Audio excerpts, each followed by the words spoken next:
Sejam bem-vindos ao Direitos das Crianças em 30 Minutos. Eu sou a Eduarda Castro, da Ajuda a Ajudar, Associação na Defesa e Promoção dos Direitos da Criança. Esta entrevista pertence a uma série de entrevistas realizadas a personalidades relevantes na nossa sociedade na defesa e promoção dos direitos das crianças. Tem como propósito central a celebração de 31 anos da Convenção sobre os Direitos da Criança e 30 anos da sua ratificação por Portugal. Também pretendemos sensibilizar e informar todos aqueles que nos assistem para os direitos da criança. Para esta entrevista, tenho a honra de ter presente comigo a doutora Clara Souto-Maior, que eu passo a apresentar. Doutora Clara Souto-Maior, juíza conselheira do Supremo Tribunal de Justiça, professora doutora da Escola de Direito do Porto da Universidade Católica Portuguesa, licenciada em Direito pela Faculdade de Direito da Universidade Católica Portuguesa, Escola do Porto, mestre em Ciências Jurídico-Civilísticas pela Faculdade de Direito da Universidade de Coimbra, doutora em Direito Civil desde 2009 pela Universidade Católica Portuguesa, foi juíza do Tribunal Constitucional, é autora de diversos estudos científicos em matéria de Direito Civil, em especial no âmbito de Direito da Família, Direito das Mulheres e Direito das Crianças. Também é sócia honorária da Associação Portuguesa de Mulheres Juristas, associada do Instituto Brasileiro de Direito da Família, associada do Centro de Direito da Família da Universidade de Coimbra, a sócia fundadora da Associação Projeto Criar e da Associação Dignidade. Colabora com associações de direitos humanos e direito das mulheres e das crianças, entre elas com a União das Mulheres Alternativa e Respostas, OMAR, e a Associação de Mulheres contra a Violência. Doutora Clara Souto-Maior, é uma honra tê-la connosco. Senhora Conselheira, nosso obrigado em nome pessoal e em nome da Ajuda a Ajudar. Muito obrigada, os meus cumprimentos também e as minhas felicitações pela iniciativa. Muito obrigada. Muito obrigada. Senhora Conselheira, Maria Clara, eu começaria então pela primeira pergunta. Como eu fiz referência na nossa introdução, hoje celebramos 31 anos da Convenção sobre os Direitos da Criança e 30 anos da sua ratificação. A Convenção sobre os Direitos da Criança é o marco universal no início do novo paradigma. Paradigma este em que existe a consagração, a partir da Convenção, não só a partir da Convenção, mas fundamentalmente da Convenção, entendemos a criança como um sujeito de direitos. Senhora Conselheira Maria Clara Souto-Maior, quer explicar-nos em que se concretiza a criança é sujeita a direitos? Olha, esta concepção da criança como sujeito de direitos estabelece uma ruptura com a nossa evolução histórica, que concebia a criança como um objeto da autoridade do pater familias e que concebia também a criança como alguém que vivia numa relação jurídica com os adultos, numa relação que era hierarquizada e à qual a criança devia obediência. A visão da criança como sujeito dá-lhe não só uma condição de pessoa humana, e acaba com a visão de que a criança é um ser incompleto, inacabado, um ser que não tem capacidades racionais, lógicas ou volitivas para tomar decisões e ter opiniões. A criança como sujeito é então titular de direitos fundamentais, iguais aos direitos fundamentais dos adultos, mas com algumas especificidades que contemplem a sua natureza de ser humano em desenvolvimento. Os direitos da Declaração Universal dos Direitos Humanos de 1948 tiveram que ser adaptados às condições específicas das crianças e à sua realidade, que é muito variada no mundo. Os direitos internacionais das crianças têm em conta a diversidade cultural e de experiências do que significa ser criança, não se dirigem apenas às crianças europeias. E, portanto, ultrapassou-se aqui também a visão que havia na Declaração das Nações Unidas de 1959, que via a criança como um objeto de proteção, apenas concedendo direitos de provisão, alimentação, saúde, segurança social, educação, mas que não lhe reconhecia o estatuto de pessoa com capacidade de autodeterminação e de participação nas decisões e nos processos que lhe dizem respeito. Portanto, esta passagem do Estatuto da Proteção para o Estatuto da Autodeterminação foi fundamental na Convenção dos Direitos das Crianças das Nações Unidas e teve depois repercussão em vários aspectos, na área da família, educação, saúde, em todos os processos que dizem respeito às crianças.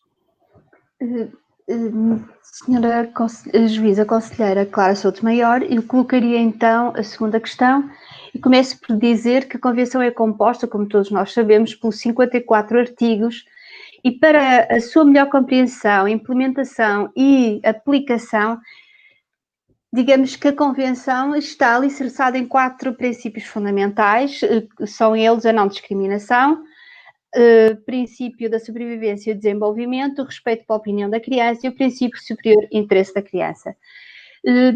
Doutora Maria Clara, quer partilhar connosco qual a importância destes princípios e de que maneira é que eles se concretizam na prática relativamente às crianças? Olha, estes princípios são muito importantes e eu vou falar sobretudo do princípio da proteção do superior interesse da criança, que é o assunto sobre o qual eu mais me tenho debruçado no meu trabalho. Este conceito da criança foi também um avanço histórico muito grande, porque todos os problemas ligados às crianças e todas as questões tendiam a ser analisadas na perspectiva dos adultos e tendo em conta a visão dos adultos, descurando as especificidades e as necessidades próprias de ser criança.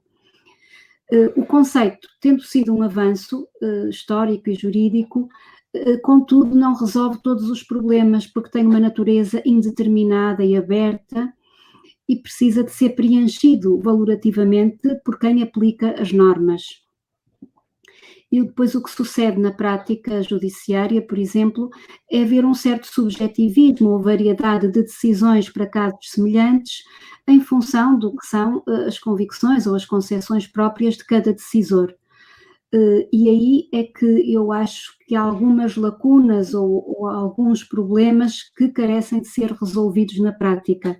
Não só nos processos judiciais, mas também nos processos administrativos que dizem respeito às crianças ou em qualquer outras questões de saúde, de educação, em que também tenham que ser ponderados e centralizadas essas questões no interesse das crianças, no preenchimento ou na determinação do que é o interesse da criança. O interesse da criança costuma ser utilizado como critério de decisão, por exemplo, em relação à guarda dos filhos após um divórcio ou uma separação, como critério de controlo para determinar em que casos é que uma criança está em perigo na sua segurança, formação ou educação ou desenvolvimento e tem que ser retirada às suas famílias biológicas.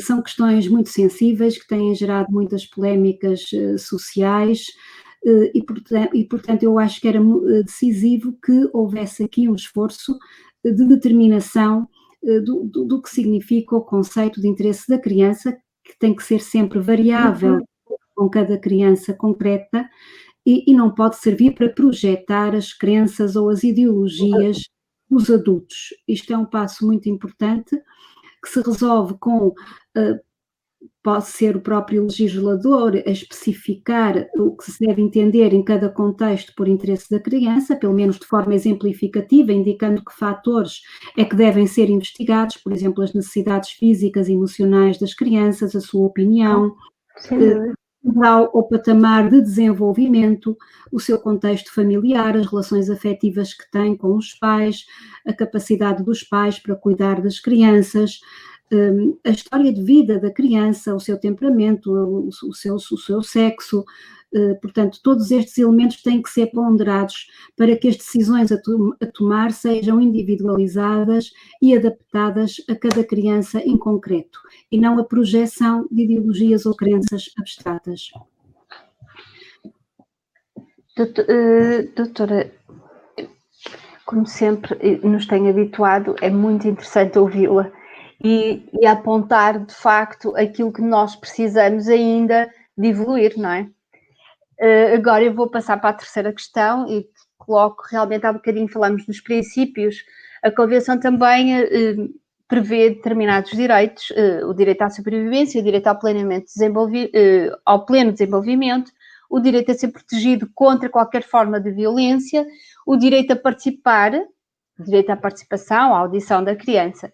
No ano passado, quando celebrávamos os 30 anos da Convenção sobre os Direitos da Criança, o secretário-geral das Nações Unidas, António Guterres, disse que nós ainda precisávamos de cumprir muito dos direitos e dos princípios que constam a Convenção sobre os Direitos da Criança. Na sua opinião, juíza conselheira Maria Clara Soutomaior, eu gostaria de saber qual é a sua opinião, o que é que falta realmente cumprir nestes direitos estabelecidos na nossa Convenção, na Convenção de todos nós, não é só nossa, não é? Ora bem, a Convenção representa um avanço muito importante na centralização de todos os assuntos na pessoa e nas necessidades das crianças, contudo há sempre uma grande distância entre a lei nos livros e a lei em ação. A Convenção não tem efeitos vinculativos para os Estados-partes, produz apenas, através do Comitê dos Direitos da Criança, um conjunto de recomendações que têm sido muito úteis, mas, na verdade, eu considero que ainda há, infelizmente, muito por fazer e para evoluir. Um dos primeiros temas em que eu acho que tem havido omissões do Estado diz respeito a todas as formas de violência e exploração sexual de crianças. Ainda é um tema tabu. Na verdade, não há ainda uma consciencialização da sociedade e dos profissionais que lidam com as famílias e com as crianças, da frequência com que estes crimes ocorrem, do silêncio e da opressão a que as crianças estão sujeitas ainda nesta matéria em pleno século XXI, e da falta de proteção e de apoio e de denúncia destes crimes.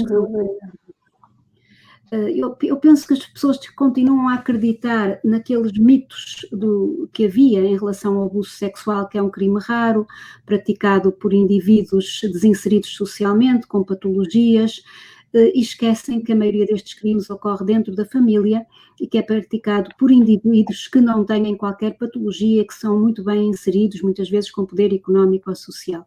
Isto é um tabu muito grande, que é muito difícil de quebrar as barreiras da sociedade, porque isto no fundo põe em causa de forma muito profunda a nossa própria segurança, a nossa própria estabilidade, e, portanto, as pessoas preferem acreditar que é justo e que estes casos são raros e os poucos que acontecem são efetivamente punidos, quando nós sabemos que os denunciados são em número muito menor em relação aos casos reais, que continuam a ficar, portanto, escondidos. Portanto, há aqui obrigações internacionais do Estado que não têm sido cumpridas, nomeadamente em implementação da Convenção dos Direitos da Criança, que diz respeito à obrigação do Estado realizar campanhas de sensibilização junto da comunidade, das escolas, das famílias, sobre o que é um abuso sexual, sobre a forma de o denunciar, de o combater, como apoiar as crianças, que dano causa às crianças. Isto também está por fazer. Formação especializada de todos os técnicos, juízes, advogados ou procuradores que intervenham nos processos crime de abuso sexual de crianças. Também penso que isto está por fazer. Há algumas formações, mas ou não são obrigatórias ou não têm trabalho de campo, que é decisivo também para compreender estas matérias. Ou seja, não basta transmitir conhecimentos e explicar o que dizem as normas e as convenções. É preciso, por exemplo, explicar as técnicas de interrogação das crianças. Continua a haver denúncias de casos em que os juízes não sabem interrogar as crianças. Na pergunta já colocam as respostas, já sugerem a resposta. Ora, aqui as perguntas devem ser abertas, não é? O chamado da pergunta, uma entrevista não dirigida, não é? E, portanto, há muitas lacunas ainda. Há crianças que são ouvidas para a memória futura sem apoio de psicólogos e técnicos de saúde. Estão sozinhas com um advogado ou uma advogada, que também é um perito em direito, não tem preparação para apoiar a criança nestas situações. Segundo estatísticas da Associação de Apoio à Vítima, as audições para a memória futura são realizadas cerca de 1 ano ou mais após a denúncia, portanto, perde-se a espontaneidade e a fidedignidade do testemunho da criança e não se cumprem as diretivas comunitárias e as normas internacionais que obrigam os Estados a observar o princípio da precocidade. A audição para memória futura tem que ser observada no mais curto espaço de tempo após a denúncia, para que a prova não se possa esfumar, não possa de alguma maneira desaparecer. Ainda dentro desta temática do abuso sexual, o Estado português não tem dados sobre quantos casos existem na sociedade, quantas denúncias, em que contextos é que ocorre o abuso. Há falta de dados empíricos para a questão ser estudada e para ser devidamente tratada em termos profissionais.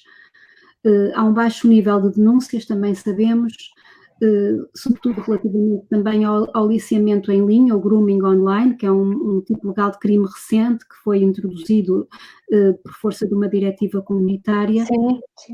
Não há recursos humanos e económicos suficientes para identificar os crimes, para dirigir a investigação em tempo útil e eficaz. Por isso é que as audições para a memória futura demoram mais de 1 ano em média em Portugal, o que depois inviabiliza a prova num grande número de casos, desde logo aqueles em que não há marcas físicas ou biológicas dos abusos sexuais. Isto porque as pessoas muitas vezes ficam descansadas quando as crianças fazem exames de medicina legal e não há ferimentos. Ora, qualquer dano físico ao fim de 72 horas geralmente desaparece, mas também temos é que começar a explicar que a maior parte dos abusos sexuais não deixa marcas físicas ou biológicas e, portanto, o testemunho da criança tem que ser preservado, a criança tem que ser apoiada e o testemunho tem que ser recolhido o mais depressa possível para que a prova não possa vir a ser influenciada ou desaparecer mesmo, por força da criança até ser ameaçada ou pressionada a silenciar.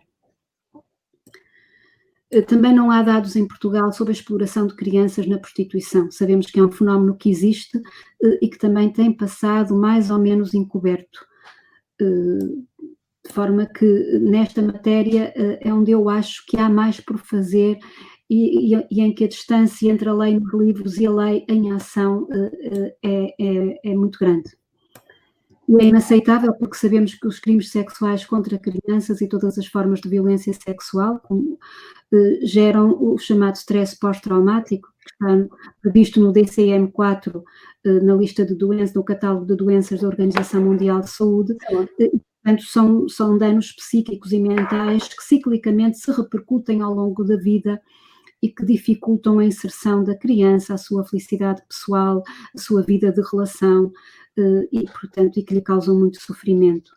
De forma que para termos uma sociedade saudável, feliz, é fundamental combater com eficácia todos os crimes sexuais contra crianças. Há mais algumas coisas por fazer ainda no domínio, eu vou-me só alongar um bocadinho mais nesta questão. Com certeza.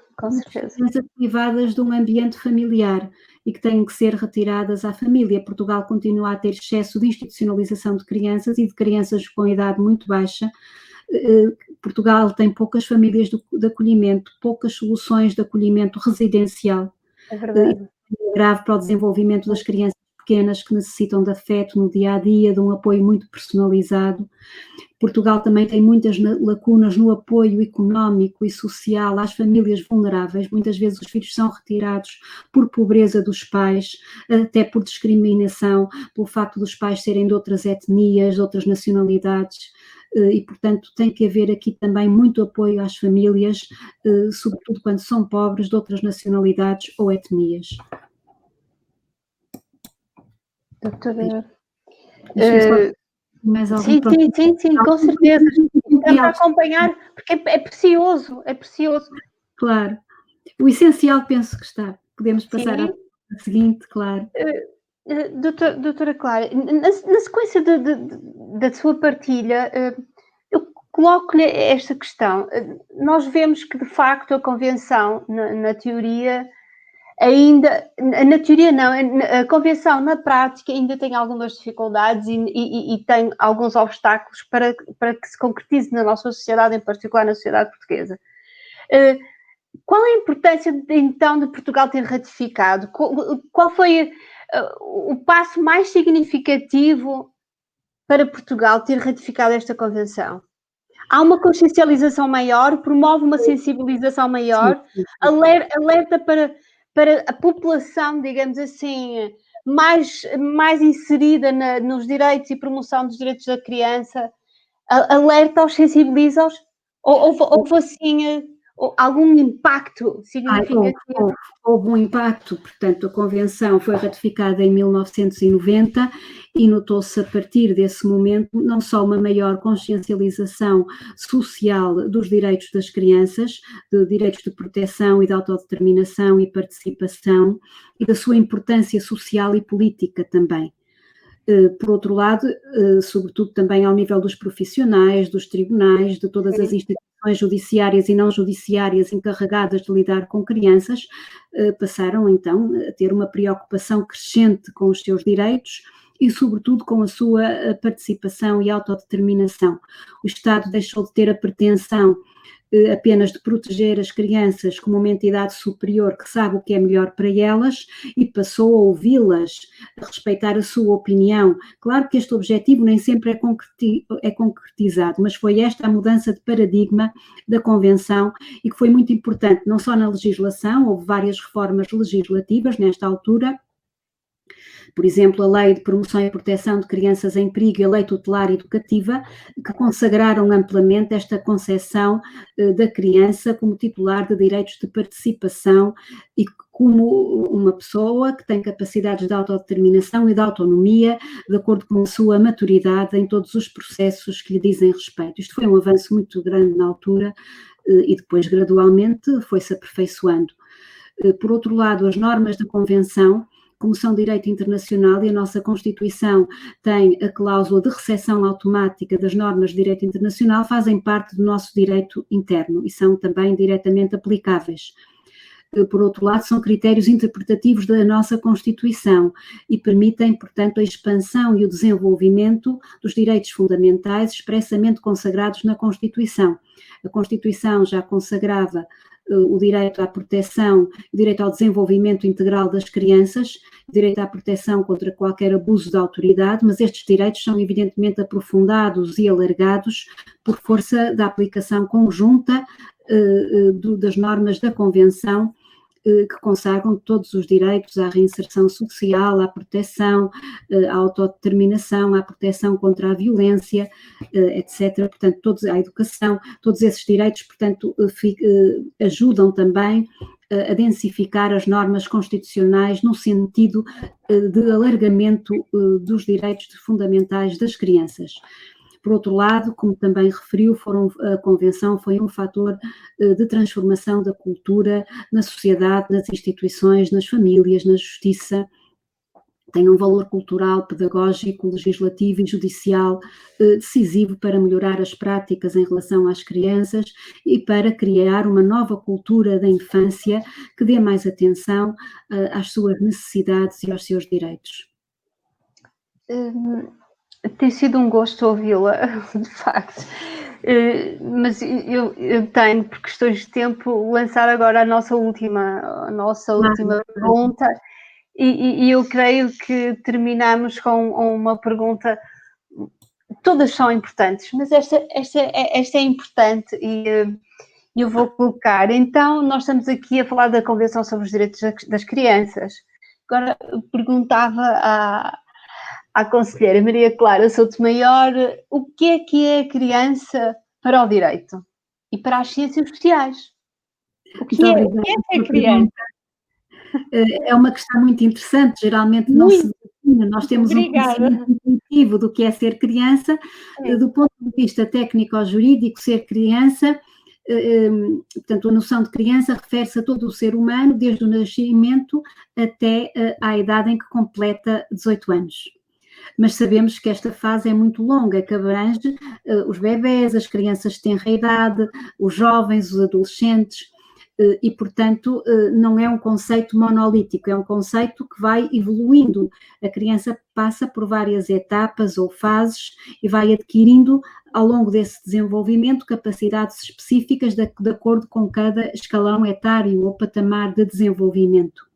Portanto, aqui entram as noções da psicologia sobre a evolução do ser humano. Geralmente entende-se que o conceito de criança se reporta a uma fase biológica, emocional e psicológica da vida humana que é distinta dos adultos. Contudo, sabemos que esta noção é uma noção que é complexa e que também tem fatores sociais e culturais. Repare, é diferente ser-se uma criança europeia ou ser-se uma criança africana. É diferente ser-se uma criança que nasce numa família que teve acesso a todos os bens ou ser-se criança numa família pobre. E, portanto, aqui há várias concepções sociais de criança que têm também necessidades diferentes. E a Convenção dos Direitos da Criança contempla estas diferenças e pretende dar um apoio positivo e adicional àquelas que por qualquer motivo são carenciadas ou discriminadas. Portanto, não há um conceito universal de criança, há várias crianças e temos que contemplar toda esta diversidade.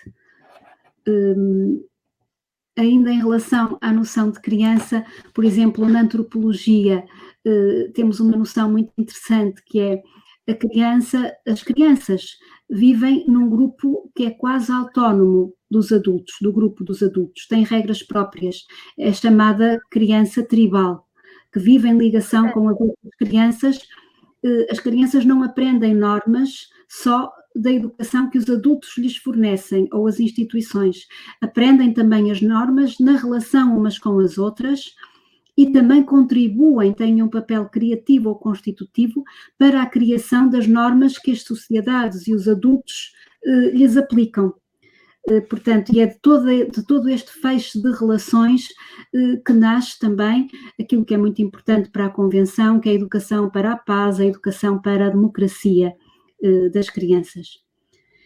Por outro lado, também a Convenção tem um elemento importante que é as crianças como sujeitos que definem também ou contribuem para a definição das políticas dos Estados.